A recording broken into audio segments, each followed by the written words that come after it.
I'm Susan Caruso, the founding director of Sunflower Creative Arts, and you're listening to the Sunflower Bridge podcast, where we talk about being with children. And my name is Lindsey Mills. I'm the co-creator of Sunflower Bridge. Take a breath and smile with us.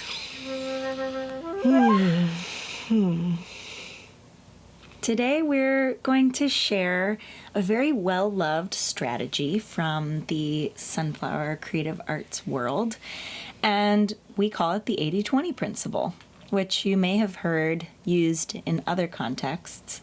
But the way that we like to think about it is really relating to giving yourself permission not to be perfect. That's really what it comes down to. Yes, allowing yourself to be a human being. The first time I heard about the 80-20 principle was in a women's business group that I was doing in Chicago. And so we're talking about the idea that you can't be 100% anything. And that, if you hold that standard for yourself and try to maintain that, it's impossible to do because we're human beings. We can't be perfect, and it's not very healthy to think that way, to demand that of yourself. And we've seen a lot of parents that do, because we have these precious children, we want to do it really right all the time, and it's very hard. It's really hard on them.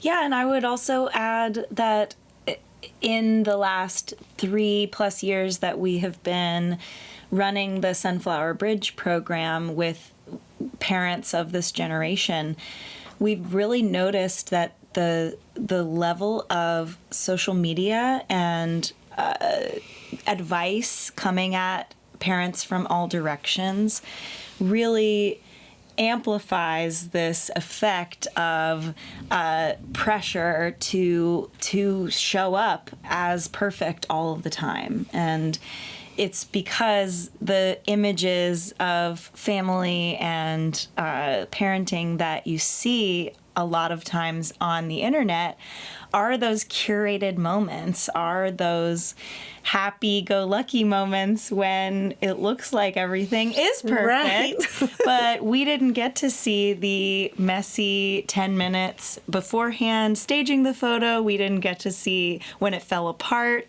seconds afterward. There's all this that we don't see in those depictions. And so it has become a part of our mission with Sunflower to let these parents see the mirror and see, look how much you are doing.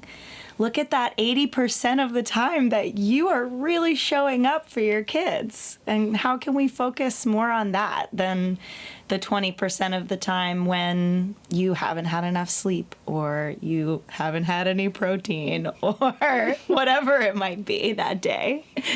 Yeah, so if you think of that, break down a day or a week into when you are really being the parent that you want to be, the person that you want to be.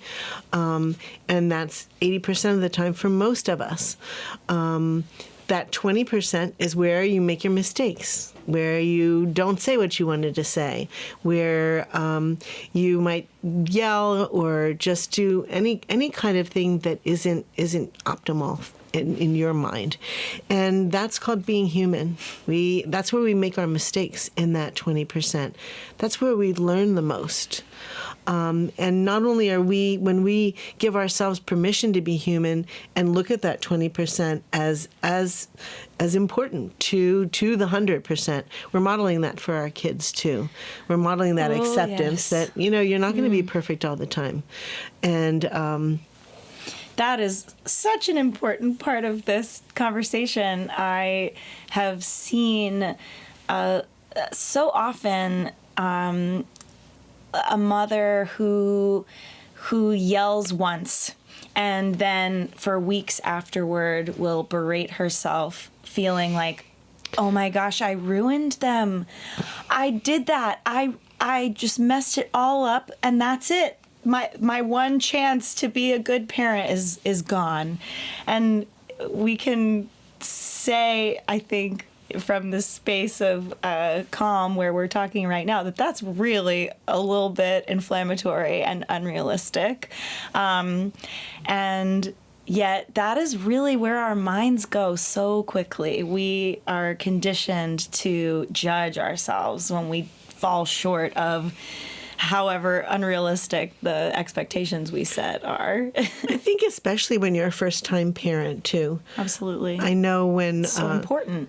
Yeah, you put everything into this. You've studied, you've gathered all of the information, and you just want to do it right. Mm-hmm. I remember when my oldest son was a baby, I nursed and I ground up my own baby food. I mean, you went the distance. I totally did all of that, and I was walking with him. He was in the stroller, and stopped at a fish market, got fish, and I'm over there paying for it, just, having had my body turned a little bit. When I turned back, there's my child who never had a candy or anything, no sugar in his mouth, with a candy cane sticking out of his mouth. Oh my goodness. I just about had heart failure because I did feel like that. I felt like, oh my gosh. Where are you? I did all this. No, you know what? I didn't even think about how it was you to me. You immediately blamed yourself? Yes. Oh my goodness. Yes, and he was, but I looked at my little guy,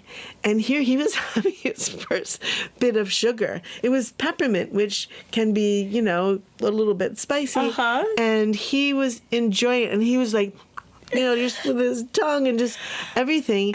And I had to just let it go, I had to, first of all, it was done. There wasn't anything I could do about it. You can't take back that moment. And I don't think right at that time I realized how hard I was being on myself. But I started to really see that, you know what? It's not going to be perfect all the time, and it's okay. Mm-hmm. Can we say that to ourselves? It's okay. I'm not perfect all the time. And for parents, you lose it. You do, your 20% shows up. You apologize. You say, oh, that's not what I wanted to do. Oh, Mm-hmm. I'm working on. I'm trying. I'll do better next time. Admitting the mistake. That goes back to what you said just a moment ago about giving your kids permission to not be perfect. That as soon as you recognize your mistake, you have this beautiful teaching moment available where you can name it. You can say, oh my goodness, I just totally said words that were more harm than good. And I'm sorry. Can we try that again? Can we do a rewind and try that conversation over? Or can we talk about this later when I am not so anxious, or, whatever you need to say. But just to be honest, your child receives the message, oh, I'm allowed to say the wrong thing and I'll still be loved. Mm-hmm. You mean you're still going to love me if I yell someday and I realize, oh, I didn't want to act like that. It just came out that you have this second chance, that you have this ability to be forgiven. Mm-hmm. That's really big. Yeah, it's definitely huge, and an important message, that acceptance. But we have to accept ourselves too. Now, what we talk about in Bridge too is there are times when, what happens when that 80% starts being 30% or 40 or 50. Mm-hmm. What's going on? And so we always say, how does that happen? And like you said earlier, you haven't had enough sleep. You haven't, you've fed everybody else, but you haven't taken care of yourself. Mm-hmm. You haven't had a moment just to yourself to just breathe, sit down, have a cup of tea and a cookie. So it's when you're not taking care of yourself when that 20% starts growing and leaking into much more. So it's a red flag for you if that, if you find those percentages not equaling 80 and 20, but slipping more, then you look to self-care. Look to what's missing for you. How can you take better care of yourself? That reminds me of an amazing application of this principle from a father who moved through the Sunflower Bridge program.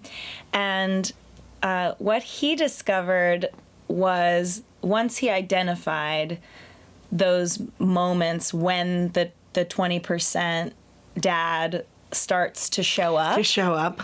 Once that's identified, he made it his habit. He started a new habit. He interrupted the pattern that was leading to that reaction that he didn't want to have, and said, oh, I need to remove myself from this situation so that I don't just let all of these feelings out on my kids. In those moments, it's the knee jerk, it's the unconscious reaction that can be harmful, where we can have regrets about what came out of our mouths or what energy we were projecting towards our children, who are really innocent in those moments.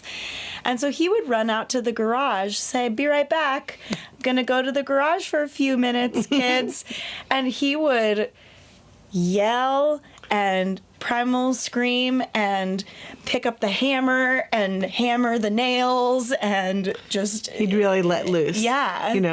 And give it, lean into that 20%, the 20% of him, so that he could release all of it, really kind of get that out. So I thought that was amazing.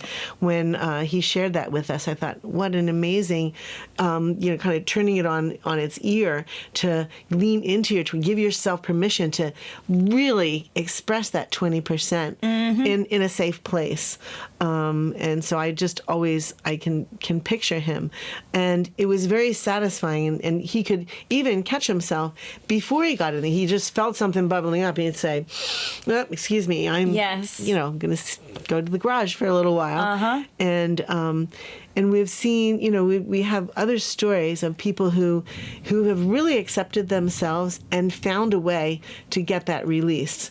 And sometimes it's anger, sometimes it's maybe it's other going things. for a run, or just stepping outside, or laying on the floor. There's a lot of different somatic techniques where you can recognize that you are heading in a direction that you don't want to go, and just interrupt that moment. Say, what else can I do? Yeah. So it's a matter of being in tune with yourself and being kind to yourself. So much kinder. We could all stand to be kinder to ourselves. Right. Yeah. Yeah. So the 80-20 principle. Think about it. This is something that we have really woven into the 8-week Sunflower Bridge journey that we offer 3 times a year in the Sunflower community. If you've been listening to the show and have yet to experience the Sunflower Way in a more tangible form, this is a really great program to dip your toes in. So you can visit thesunflowerbridge.org and find out all the details about our upcoming program.